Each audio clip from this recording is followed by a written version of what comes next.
सिंधु नदी के तट पर स्थित सिंध की प्राचीन और गौरवशाली भूमि सदियों से अपनी समृद्धि, सांस्कृतिक वैभव और अदम्य साहस के लिए विख्यात रही है।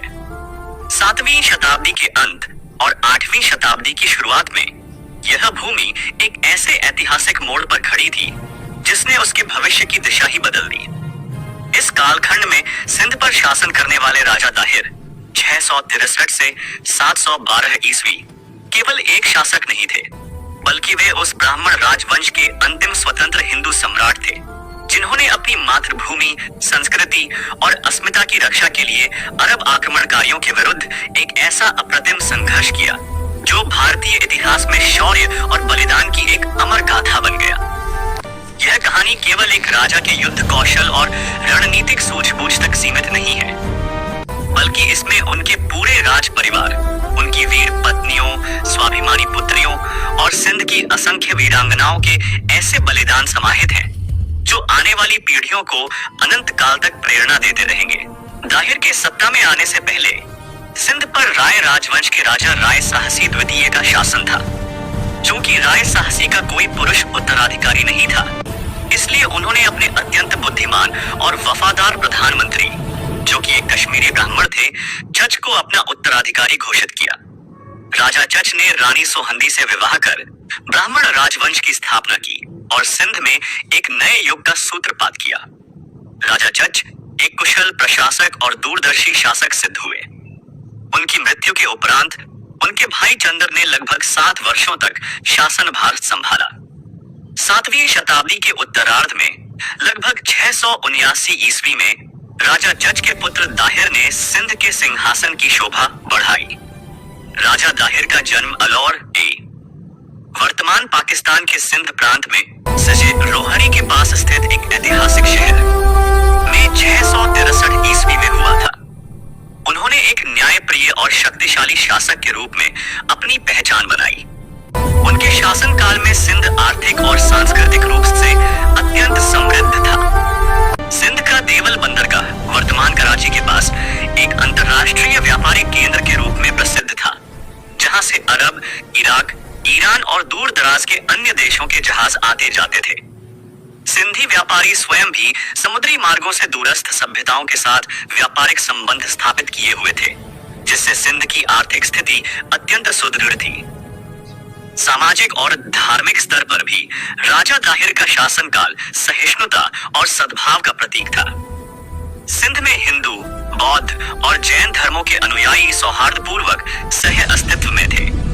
राजा दाहिर के पास एक विशाल और सुसज्जित सेना थी, जिसमें लगभग 50,000 घुड़सवार और तलवारबाज सैनिक शामिल थे, जो किसी भी बाहरी आक्रमण का सामना करने में सक्षम थे। हालांकि राज्य के भीतर कुछ सामंतों की आपसी प्रतिद्वंद्विता और महत्वाकांक्षाएं थीं, जो बाद में सिंध के लिए एक गंभीर चुनौती बनकर उभरी। 8वीं शताब्दी के प्रारंभ में, विशेष रूप से 711 ईस्वी के आसपास, सिंध की समृद्धि ने अरब खलीफाओं की लालची आंखों को आकर्षित किया। अरब पहले से ही भारत की अपार संपदा और अपने नए धर्म इस्लाम के प्रसार के प्रति उत्सुक थे।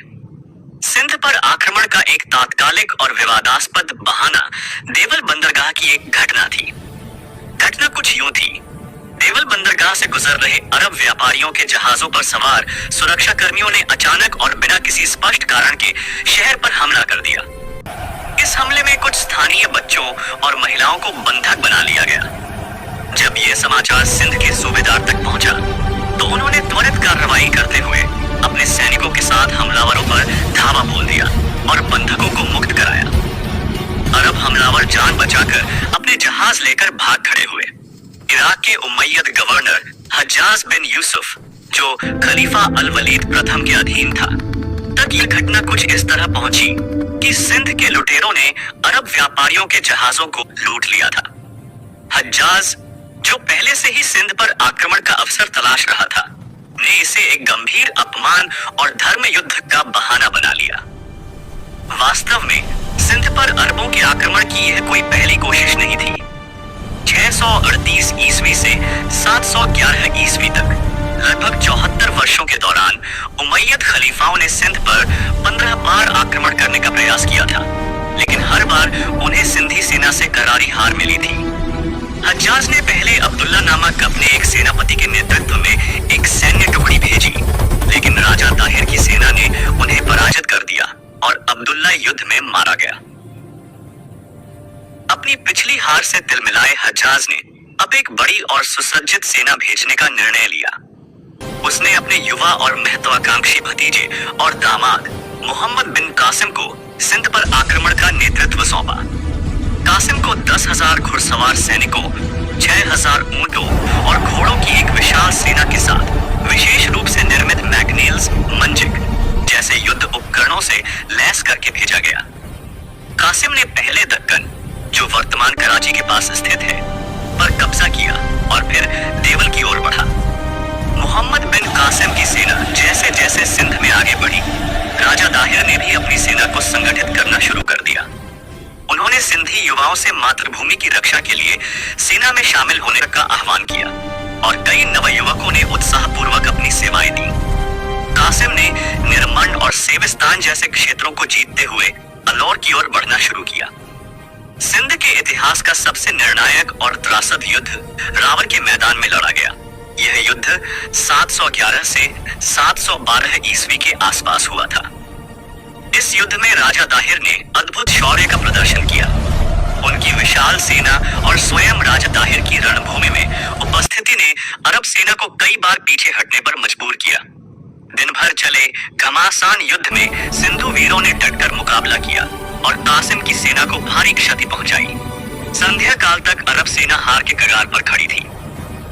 सूर्यास्त के समय युद्ध विराम की घोषणा की गई और दोनों सेनाएं अपने अपने शिविरों में विश्राम के लिए लौट गईं। परंतु इसी रात्रि में सिंध के ही दो व्यक्तियों, ज्ञान बुद्ध और मोक्ष वासव ने गद्दारी की। उन्होंने मोहम्मद बिन कासिम से हाथ मिला लिया और अरब सेना को सिंधी शिविरों पर अचानक हमला करने के लिए मार्गदर्शन दिया। इस विश्वासघात के कारण सिंधी सेना को भारी नुकसान हुआ और राजा दाहिर भी इसी युद्ध में लड़ते हुए वीर गति को प्राप्त हुए। राजा दाहिर की मृत्यु का समाचार उनकी रानी लाड़ी तक पहुंचते ही वे अचेत हो गईं। इस प्रकार सिंध का सूर्य अस्त हो गया और अरब सेना की विजय का मार्ग प्रशस्त हुआ। राजा दाहिर की वीर गति के बाद मोहम्मद बिन कासिम की सेना सिंध की राजधानी अलौर की ओर बढ़ी। अलौर में रानी लाड़ी ने अदम्य साहस का परिचय दिया। उन्होंने अपनी दो पुत्रियों और महल की अन्य महिलाओं को संगठित किया और किले की दीवारों से अरब सेना पर तीरों और भालों की वर्षा की। सिंधी वीरांगनाओं ने अपनी अंतिम सांस तक मातृभूमि की रक्षा का प्रयास किया। जब यह स्पष्ट हो गया कि अरब सेना के सामने टिक पाना असंभव है और हार निश्चित है, तब इन वीर नारियों ने अपने सम्मान और पवित्रता की रक्षा के लिए जौहर करने का निर्णय लिया। उन्होंने अग्नि कुंड में कूदकर अपनी जीवन लीला समाप्त कर ली ताकि वे आक्रमणकारियों के हाथों अपमानित न हों। यह जौहर भारतीय इतिहास में नारी शक्ति के सर्वोच्च बलिदान का एक मार्मिक उदाहरण बन गया। इसी प्रकार सिंध के प्रसिद्ध दीवान गुंदुमल की बेटी ने भी अपनी अस्मिता की रक्षा के लिए अद्भुत साहस का प्रदर्शन किया। जब उसे मोहम्मद बिन कासिम की पत्नी बनने के लिए मजबूर किया गया तो उसने इसका विरोध किया और गर्व के साथ अपना सिर कटवाना स्वीकार कर लिया, लेकिन आत्मसमर्पण नहीं किया। राजा दाहिर की पत्नियां और राज परिवार की अन्य महिलाएं भी इसी तरह के बलिदानों में शामिल थीं, जिन्होंने अपनी मातृभूमि और स्वाभिमान के लिए अपने प्राण न्यौछावर कर दिए। सिंध के सभी राजाओं और उनके परिवारों की कहानियां अत्यंत मार्मिक और दुखद है, क्योंकि उनके बलिदान के बावजूद सिंध अंततः अरबों के हाथों में चला गया। जब मोहम्मद बिन कासिम की सेना ने अलौर किले पर पूर्ण नियंत्रण कर लिया तो उन्होंने देखा कि राजा दाहिर की दो पुत्रियां सूरज देवी, बड़ी राजकुमारी, और परमाल देवी, छोटी राजकुमारी, घायल सैनिकों की सेवा में लगी हुई थी। कासिम के सैनिकों ने उन्हें बंदी बना लिया। अपनी महान विजय का जश्न मनाने और अपने आका उमय्यद खलीफा अल वलीद प्रथम को प्रसन्न करने के लिए मोहम्मद बिन कासिम ने दोनों राजकन्याओं को बहुमूल्य भेंटों के साथ खलीफा के पास भेंट के रूप में भेजा। जब ये दोनों अत्यंत रूपवान राजकुमारियां दमिश्क स्थित खलीफा के शाही महल में पहुंची तो खलीफा उनकी सुंदरता से अत्यंत मोहित हो गया। उसने तुरंत उन्हें अपने शाही जनान खाने हरम में शामिल करने का आदेश दिया। परंतु राजा दाहिर की इन पुत्रियों ने अपने पिता की वीर गति और अपनी मातृभूमि के अपमान का प्रतिशोध लेने की योजना पहले ही बना रखी थी। उन्होंने अपनी अद्वितीय बुद्धिमत्ता और साहस का परिचय दिया। जब खलीफा ने उन्हें अपने जनान खाने में शामिल करने की इच्छा व्यक्त की, तो सूरज देवी और परमाल देवी ने अत्यंत विनम्रता परंतु दृढ़ता के साथ खलीफा के समक्ष यह सनसनीखेज बयान दिया। हे खलीफा, हम आपकी सेवा के योग्य नहीं हैं।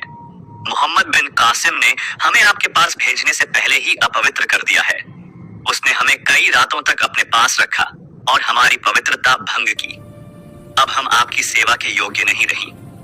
यह आरोप खलीफा के लिए अत्यंत गंभीर और व्यक्तिगत अपमान था। किसी भी खलीफा के लिए यह अक्षम्य अपराध था कि उसकी भेंट की गई दासियों को किसी और ने पहले ही अपवित्र कर दिया। खलीफा ने इसे अपनी प्रतिष्ठा पर सीधा हमला माना। वह क्रोध से भर उठा और उसका चेहरा लाल हो गया।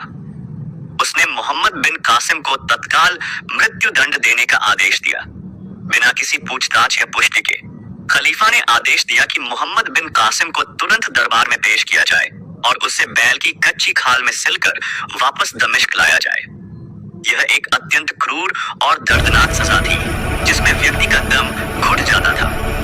खलीफा के आदेश का पालन किया गया और सिंध से कासिम को बैल की कच्ची खाल में सिलकर वापस दमिश्क लाया गया। यात्रा के दौरान दम घुटने और भीषण गर्मी के कारण कासिम की पीड़ादायक मृत्यु हो गई। इस प्रकार राजकुमारियों की अद्वितीय चतुराई और साहस ने मोहम्मद बिन कासिम को उसके ही आका के हाथों मृत्यु दंड दिलवाकर अपने पिता और सिंध का प्रतिशोध ले लिया। मोहम्मद बिन कासिम की मृत्यु के कुछ समय बाद जब खलीफा का क्रोध शांत हुआ और उसने अपने महल के अधिकारियों से इस घटना के बारे में और जानकारी जुटाई, तब उसे यह पता चला कि राजकुमारियों द्वारा लगाया गया आरोप झूठा था। उसे राजकुमारियों की वास्तविक मंशा और उनके प्रतिशोध की योजना का भान हुआ। उसे एहसास हुआ कि उसने एक महान सेनापति को केवल एक झूठे आरोप के आधार पर मार डाला है। इस रहस्य उद्घाटन से खलीफा एक बार फिर क्रोध से भर उठा, लेकिन इस बार उसका क्रोध राजकुमारियों पर था। उसने तुरंत सूरज देवी और परमाल देवी को मृत्यु दंड देने का आदेश दिया, परंतु इन वीर राजकुमारियों ने खलीफा के आदेश का इंतजार नहीं किया। जैसे ही उन्हें पता चला कि उनका प्रतिशोध पूरा हो गया है और अब उन्हें पकड़ा जाएगा, उन्होंने अपने पास मौजूद खंजर निकालकर स्वयं अपने प्राणों का बलिदान दे दिया। इस प्रकार उन्होंने अपने देश, अपने पिता की वीर गति का प्रतिशोध लेकर और अपनी अस्मिता को अक्षुण्ण रखते हुए अपनी जीवन लीला समाप्त कर दी। राजा दाहिर और उनके राज परिवार का यह बलिदान भारतीय इतिहास में महिलाओं के अदम्य साहस, उनकी बुद्धिमत्ता और मातृभूमि के प्रति अटूट निष्ठा का एक शाश्वत प्रतीक बन गया।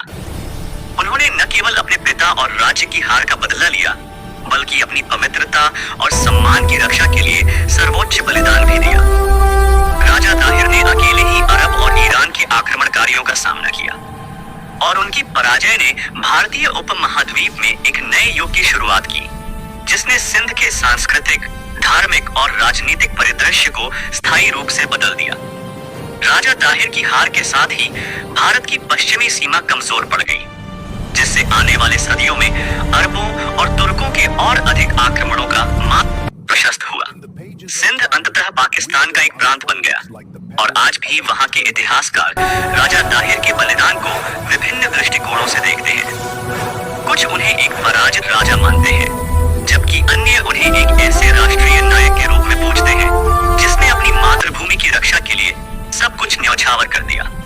राजा दाहिर और सिंध की वीरांगनाओं की यह गाथा हमें सिखाती है कि विपरीत परिस्थितियों में भी साहस, बुद्धिमत्ता और दृढ़ संकल्प के साथ अन्याय का सामना किया जा सकता है। उनकी कहानी आने वाली पीढ़ियों को यह प्रेरणा देती रहेगी कि स्वाभिमान और मातृभूमि की रक्षा के लिए किया गया बलिदान कभी व्यर्थ नहीं जाता, बल्कि वह इतिहास के पन्नों में अमर हो जाता है।